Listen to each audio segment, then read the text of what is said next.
kami dari kelompok Bebek. Di sini kami akan mempresentasikan materi glikolisis. Sebelum itu, izinkanlah kami memperkenalkan diri terlebih dahulu. Nama saya Anggra Arsiko.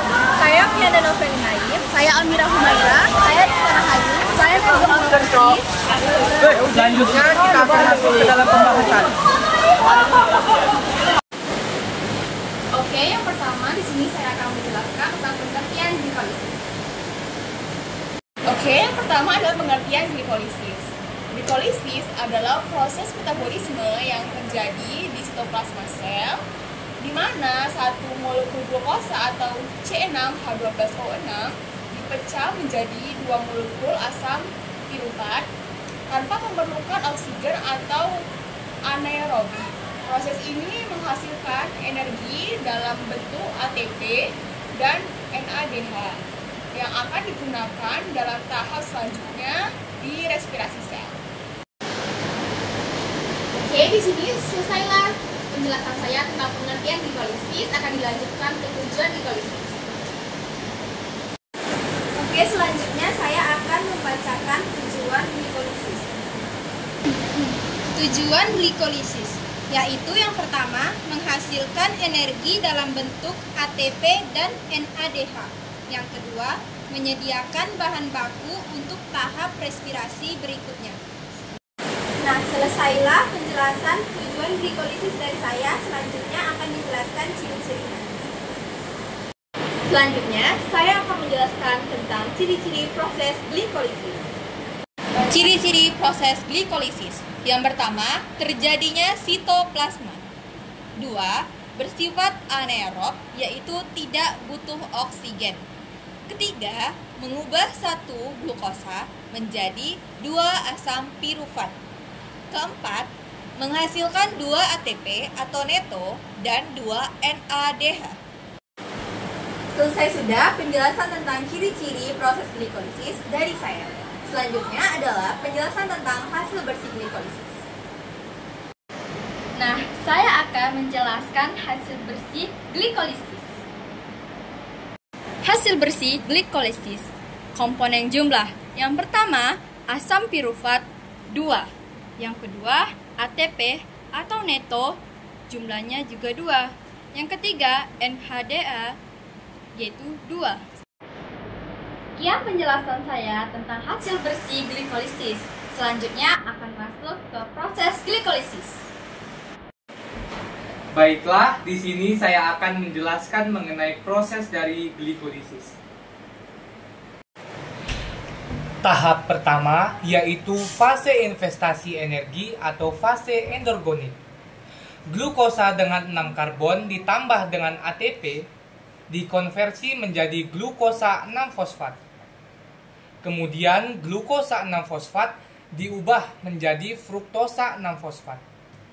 Fruktosa 6-fosfat ditambah dengan ATP, kemudian dikonversi menjadi fruktosa 1,6-difosfat. Kemudian fruktosa 1,6-difosfat dibelah menjadi 2 molekul 3 karbon yang sudah memasuki fase pembelahan. Selanjutnya, fruktosa 1,6-difosfat dipecah menjadi dihidroksiaseton fosfat atau DHAP dan gliseraldehid 3-fosfat G3P. DHAP kemudian diubah menjadi G3P sehingga diperoleh 2 molekul G3P dari 1 glukosa. Kemudian kita masuk ke fase pembebasan atau fase eksergonik. Energi kemudian dilepaskan dalam bentuk ATP dan NADH. Gliseraldehid 3-fosfat atau G3P kemudian dioksidasi dan ditambahkan gugus fosfat yang menghasilkan 1,3 difosfogliserat. Kemudian 1,3 difosfogliserat menghasilkan 3 fosfogliserat. 3 fosfogliserat kemudian diubah menjadi 2 fosfogliserat. Kemudian 2 fosfogliserat diubah menjadi fosfoenol piruvat dan melepaskan air atau H2O. Kemudian dikonversi menjadi asam pirufat.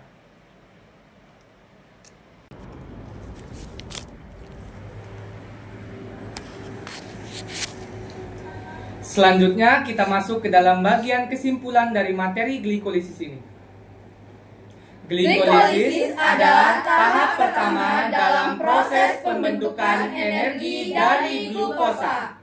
Meskipun terjadi tanpa oksigen, glikolisis tetap menghasilkan ATP yang penting bagi sel.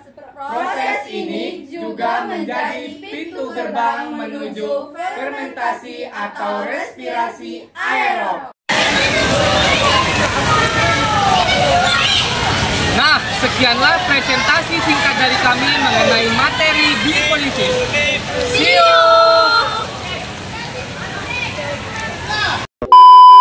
Yang pertama, Sabar Mira. Kau Rizka Sorana. Saya akan menjelaskan tentang proses salah. Mengenai proses dari glikolisis.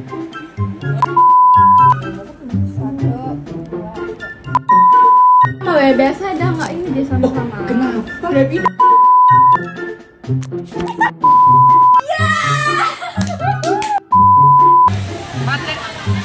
Lupa.